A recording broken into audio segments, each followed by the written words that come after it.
to celebrating our food and telling stories of it. I am Sophie, your host and producer, and this is Our Food Stories, a podcast for us and by us. Episode 23. When you look at your food, do you think of the journey it takes to end up on your plate? Today's story is about an endangered wild cucumber.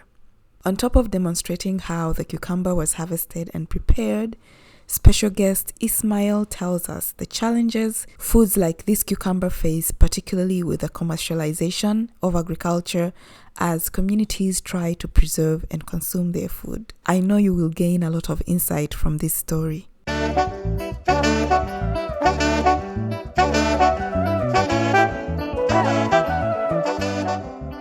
My name is Ismail Hassan. I'm an Acholi, raised and born from Gulu town. The story I would like to share is about a very special supplementary food that we used to eat as we were growing up. In Acholi, it's a diet that never missed out with simsim. It's called Oboko Kwe. Oboko Kwe is it's a cucumber that usually was planted in every Acholi homestead, or else it's grown in the wild. You can either go and harvest in the wild. As we were young, we could go bird hunting. So when you go there, we gather some of the Oboko Kwes and we bring it. It's a vining plant. It does grow like the melon, but very small. You can even harvest it and eat it from the garden. So when it's ripe or it's matured, it turns yellow. Now that's when it's cut into slices with the seeds extracted. Then the coat is dried. When it's dried, that's when it's used for preparation for food. So my grandmom could peel it and dry it, like chop the cucumber and then dry it. When it's dried, she would prepare it with, let's say if she's making smoked fish, pasted, she'd first boil the fish almost ready. Then she puts the Oboko Kwe there. When she puts the Oboko Kwe in, then later on, she adds simsim. That's simsim paste, not literally simsim as a seed, but simsim paste. She adds in there. And when she adds in, it makes a very, very, very thick stew. And our simsim mainly was from raw simsim. They could just grind it and pound it and put it there. Mix it with a dish to make food. Then would be served with sweet potatoes or millet bread. Why is this food very special to me? Because I remains every memory that when you ever go home, let's say during school times or holidays, the meal was served with a complement of stories. Our grandmother could tell us stories about their past, how they survived the multiple insurgencies, and it was also a time whereby they shared most of the ancient wisdom about ancient actually medicinal plants that are slowly vanishing.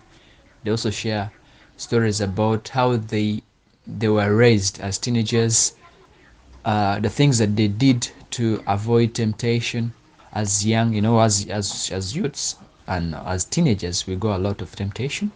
Those were tools that they used to cultivate discipline and morals in us. But it's quite challenging to note that the world is changing, and such a plant of foodstuff has become a luxury. Even the supplementary, like the simsim that they would use to complement their food, has also become luxury. Only few homesteads afford, while quite a number of people just plant, let's say, the simsim for sale, so making it as one of the ingredients that's missing on the food. But then even the other ingredients that they would add in was the shea butter. It would be roasted, then grounded to make butter that would have as food. But even the shea butter itself has become luxury. Only those few that can literally afford it. And one of the greatest challenge to this is commercialization of agriculture, where people just plant food for sale. Yet in the past, food was basically planted in a subsistent model that was cultivated on the basis to sustain families, to sustain communities, and to sustain homesteads. But with the advance of commercial agriculture, large acreages of land is being cleared where some of these plants grew up wild. If I tell you wild, it's wild. They grew up wild without any disturbance. Interrupting your listening for a little bit. Did you know that you can send in your food story? Yes, that's right. If listening to this podcast has inspired you to relive some of your favorite food memories, you can send those stories and be part of our food stories. Just send an email to akitcheninuganda@gmail.com to get more details. This call is for Ugandans for now, but if you enjoy these stories as much as we have enjoyed bringing them to you, you can leave a testimonial or a rating on your favorite listening platforms. Now back to the story. Then two is the capitalism state of our lifestyle right now. Many of the properties or many of the lands in the north is being sold. People have learned the value of money, and because of that, all the wild fruits that are also on the land are slowly vanishing because of the use of commercial pesticides, fertilizers, which is created imbalance on the land. Third, as well, in regards to the other ingredient that is used to supplement the food, the shea butter. Shea butter trees are facing threats arising from environmental degradation, land use pattern, and increased demand for charcoal. This is the biggest threat. People are cutting down the shea nut trees vis-a-vis understanding the economic values of the Nilotica shea nut trees in the region. So if you look at it, it's a connection of dots. One food item cannot be perfectly made without the other. It's a chain. The absence of one ingredient make the other food incomplete. That's the biggest challenge. But however, with the team that I'm currently working with in West Nile, especially in the region of Yumbe district and the zones, we are harnessing the capacity of communities to conserve the Nilotica shea nut trees through fair trade policy. We have realized there's a lot of exploitation that's going on with other actors in the industry or in the shea nut value chain.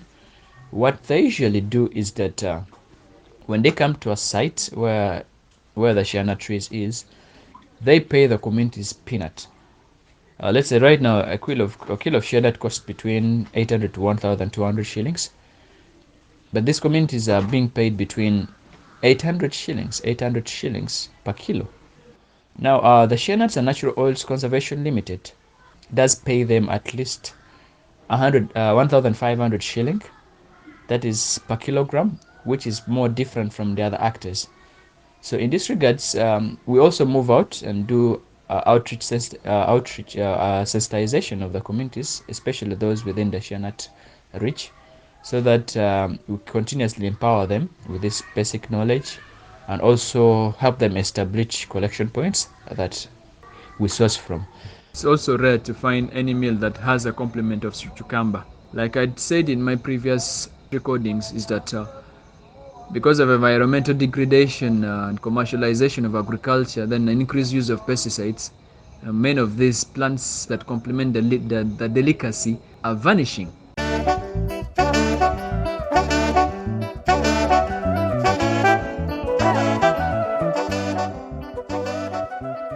Thank you, Ismail, for sharing so much with us, especially some of the factors affecting how we eat and preserve our food and traditions. In his own words, Ismail tells us more about his work and how you can get involved. I'm also an environmentalist with passion for sustainable agriculture, biodiversity conservation, and digital marketing as well for Shea Nuts and Natural Oils Conservation Limited that specifically deals in the production and sales of cold pressed Nilotica shea butter based in Midigo, a town council in Yumbe district. The cold pressed shea butter from East Africa, especially Uganda and Southern Sudan regions, are the best in the world in the market because of its properties. then it easily dissolves in the body. Then the vitamin rich complement that it has, that makes it very good, ideal for your skincare products, maybe, and food as well. So maybe in the near future, some persons can come and maybe buy and be part of it. Maybe we'll get some partners to partner with us so that we can roll out more to enhance conservation of the shea nut trees. I will leave his contact details in this episode notes so that you can reach out and partner with him. Remember, if you have a delicious food story that is very dear to your heart and you would like to share it on this podcast, you can reach out to me via email at akitcheninuganda@gmail.com or on Instagram at akitcheninuganda. Don't forget to share the podcast with other listeners, to leave a review or a rating, and to comment on your favorite stories wherever you listen. See you in the next episode.